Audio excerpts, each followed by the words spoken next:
এখন আমি বানাচ্ছি হচ্ছে মুড়ির মোয়া। তো মোয়াটা ঠিক গোল গোল শেপে বানাবো না, বিস্কুটের শেপে বানাবো। কারণ কি, বিস্কুট খাওয়াও কিন্তু খুব ক্ষতিকর।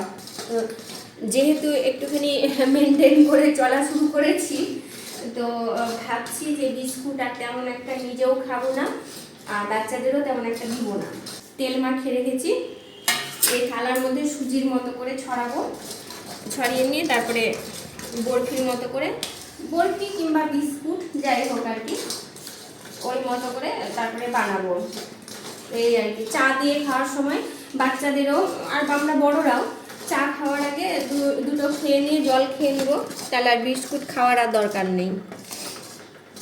তো আমি যে কোনোদিন মুড়ির মোয়া কিংবা চিড়ের নাড়ু টাড়ু বানাতে পারবো আমি সত্যি কোনোদিনও ভাবিনি।